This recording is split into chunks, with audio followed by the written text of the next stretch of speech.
that. Now, baby, that is a steakhouse steak. So we not even done yet. Every single day, I'm gonna make something great. That's my way. Every single day, I'm gonna make something great. That's my way. Okay, superstars. So to start, you need a big T-bone, a nice juicy T-bone. And this steak is called a T-bone because it has a T-bone. Duh. And you need minced garlic. You can either mince it yourself or you can buy pre-minced garlic. Butter, you can do a stick of butter. I like to use the spreadable butter because it's just easier to work with. And then salt and pepper. That's really all you need. I use the Goya adobo salt. I really like that. You can use regular salt or you can use sea salt, whatever kind of salt you like. And then the peppercorn, I like to grind it on the steak because it gives it more of that steakhouse flavor.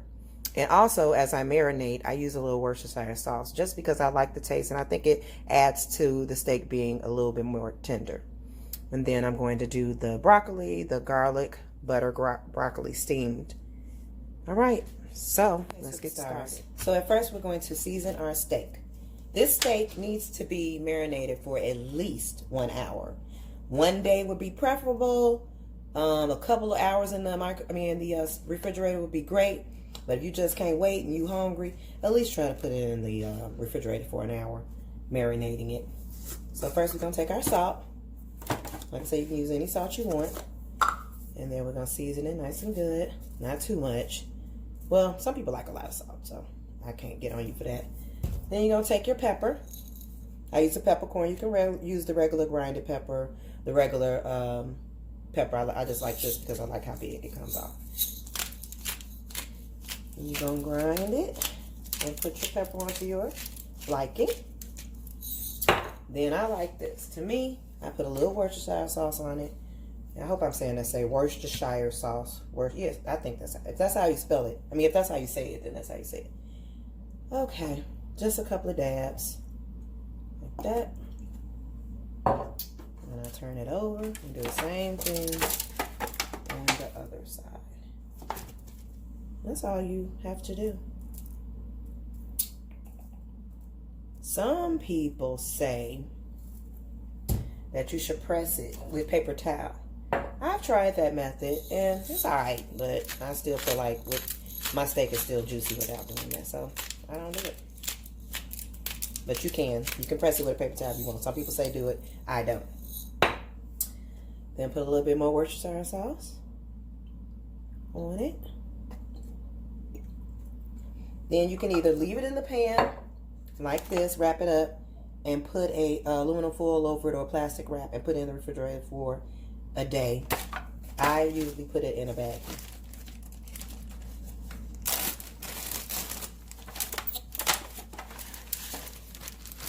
For a day, like I said, you can rub it in real good. Rub it in, rub the seasoning in real good. Like I say, I usually just do, put some of this Worcestershire juice in there. Okay. And for now, that's it. This is going in the refrigerator. I usually try to get all the air out of the plastic baggie, like that, before I seal it. And then it goes to the refrigerator. Okay, steak. I'll see you tomorrow or later on today or however long I can wait. I'll just put it in the refrigerator and forget about it for a couple of hours today to a day. See ya. See you tomorrow. Okay, we're back. And our steak has been marinating for a day. She's right back where she was. And now I have to let her rest on the counter for at least an hour. So in that hour, you can chop up your vegetable or whatever dish you're going to make. If you're going to do some garlic bread, you can make it, or whatever you're going to do for your dinner. But this steak needs to rest at room temperature for at least an hour, at least a half an hour to an hour. So that deals with how juicy it gets too. And I'm going to do broccoli, so I'm about to chop up my broccoli. Okay, for the broccoli, all you're going to need is your broccoli, butter, which I use spreadable butter, minced garlic or fresh garlic, and you can mince it yourself, any kind of salt and pepper. Okay, superstars, first thing we're going to do is chop up our broccoli. So I start right at the crown. You can see right here. So all of these can get split first. And just chop down. Pull the leaves off, the stems off.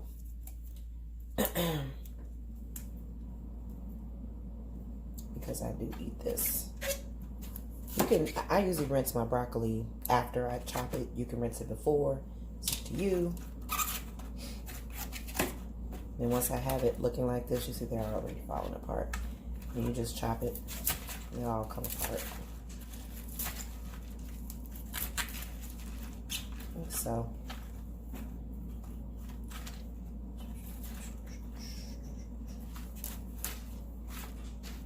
Just like that. Okay. Then I get a strainer.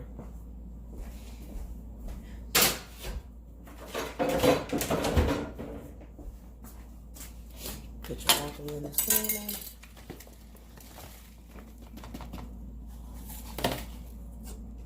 And simply rinse it off.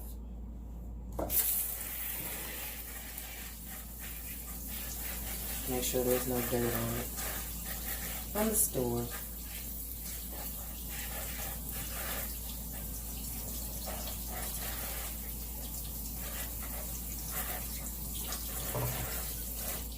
You're gonna let that drain off.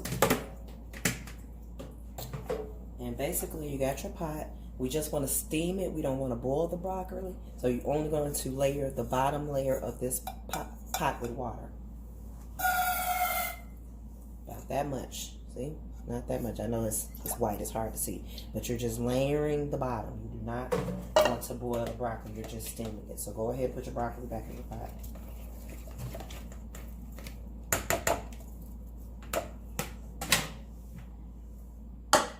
Then you can add your salt and pepper.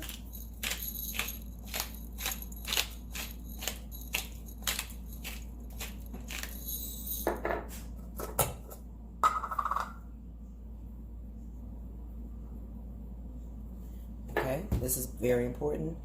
You can start your fire on a medium, and then after the small amount of water in the bottom starts to boil, then you're going to put it on simmer. And that for about 2 minutes, just to let the steam hit the broccoli before you put on your butter and your garlic. So now you can put this on the stove.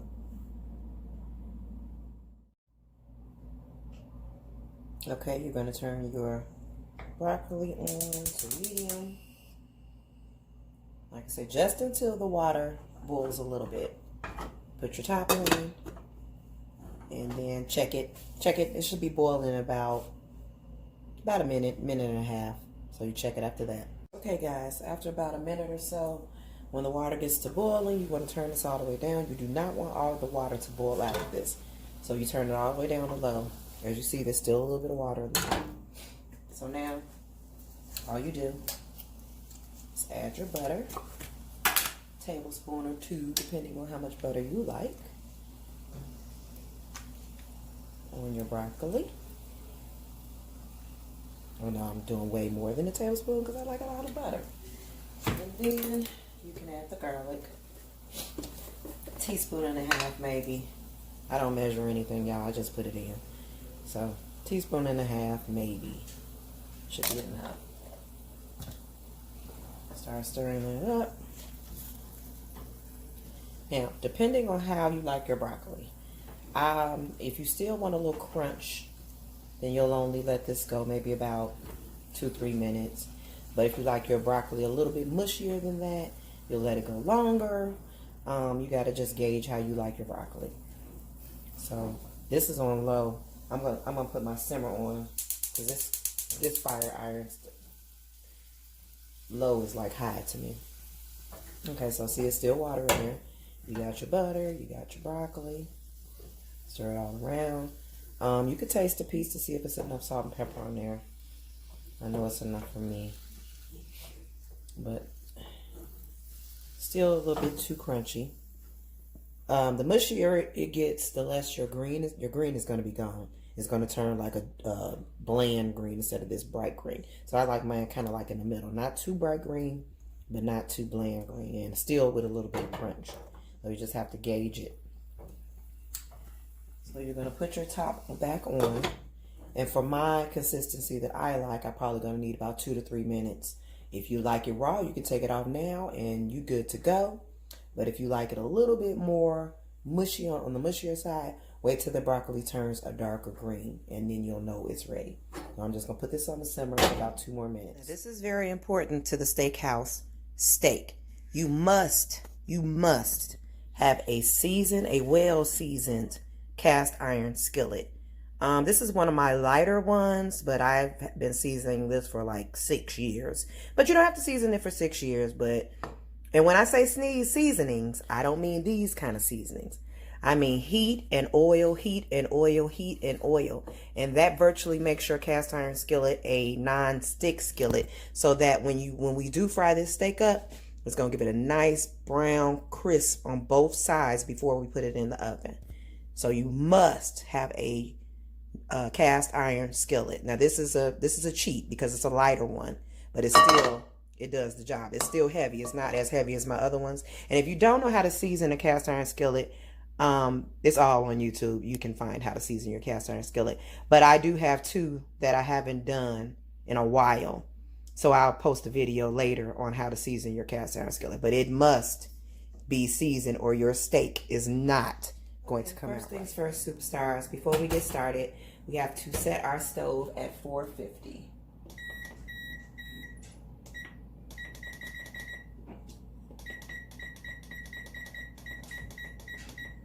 So you want the stove to kind of heat up because once it heats up to 450, after you sear your steak, the stove is going to go directly into the oven. So this gets kind of hot, and if you haven't cleaned out your stove, it might get smoky. My stove is perfectly clean though, but I am going to turn on my fan because my fire alarms are very close. I have 2 up here. So you turn on your fan, you set your timer to 450, and then you just wait for it to heat up. Okay, superstars, our oven is at 450. So now we're going to go ahead and start warming up our skillet. I'm going to put it on medium. And we'll know that our skillet is ready because we'll start to see smoke coming up. Don't be alarmed. You need the smoke. Trust me. Okay, superstars, once that gets to smoking a little bit, you're going to need a little bit of olive oil. Just enough to coat the pan.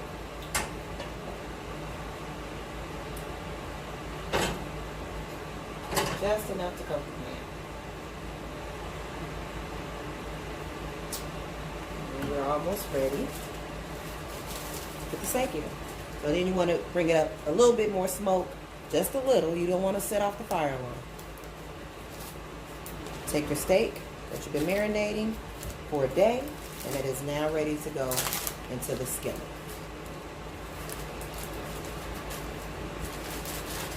Make sure that it lays nice and flat in the skillet. Let me get y'all a little bit closer so y'all can see that. So it's flat, and you're gonna let that go for like 2.5 to 2 minutes is fine. 2 minutes is fine. You can even turn it up a little bit. I took it down off medium because my skillet was starting to smoke too much. But now that the steak is in it, I want to put it back on medium.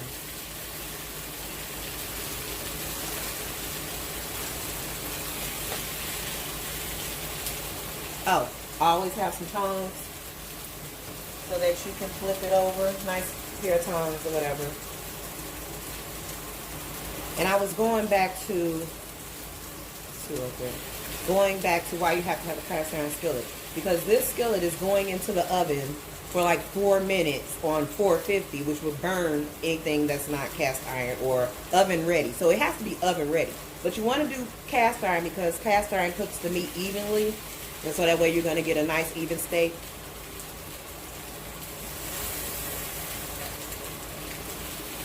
And that's going to be a nice big juicy one.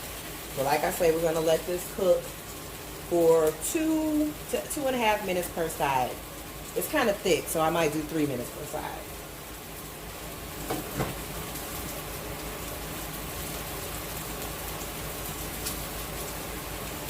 Put this up, and remember, you just put a little, maybe like a half a tablespoon in there, or a teaspoon in the skillet when you're ready to fry it. Use olive oil. I didn't have that right. Any kind of olive oil will do. This is olive oil from Aldi's.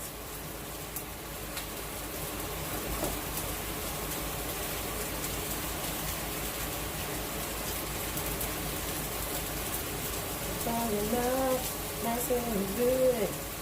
How you doing? How you doing? How are you doing? Good thumbnail. Shut up.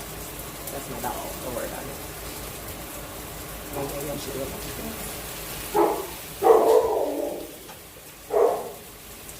While this is cooking, I'll be right back. Hush! Nobody even out there. Be quiet. I'm back. Alright, so it's been 3 minutes. Like I say, this is a thick one.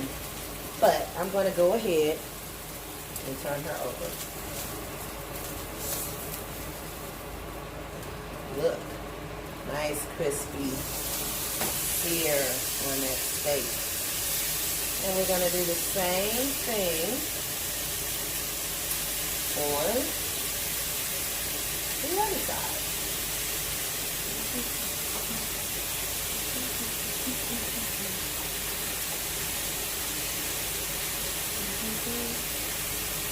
Yeah, so 3 minutes is good. That's all we're going to need. I put it directly back on medium. Every stove is different. Of course, you know, if you cook, you know, every stove is different. Every stove has its point. If you cook a lot, you'll learn your stove. So you'll know what's too high and what's too low, what eye is right. Like most stoves have a simmer on it, so you'll know.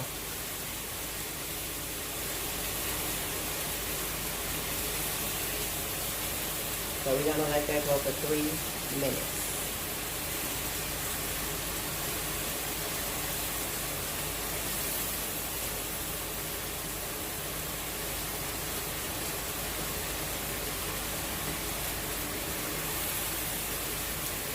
I want to show you, too, the sear. You can see, it could have a little bit more sear. But the other side is going to sear real good. And then you can see, like I said, if you have a seasoned cast iron skillet, the steak doesn't stick. It's moving around. It's doing what it needs to do. I shouldn't be moving it. Do not move your steak before the 3 minutes. But I'm just showing y'all for your purpose. You know what I'm saying. You know what I'm saying.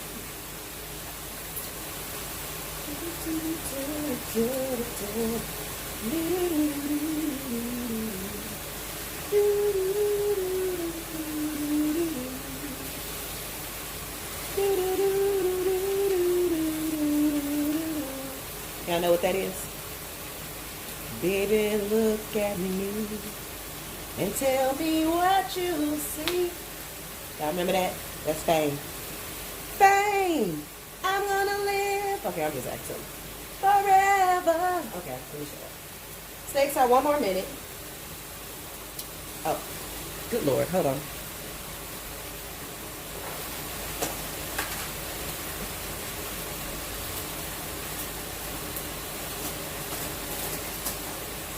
Okay, I almost forgot. When you're about to put it in the oven, this is where your tablespoon of butter goes in your steak.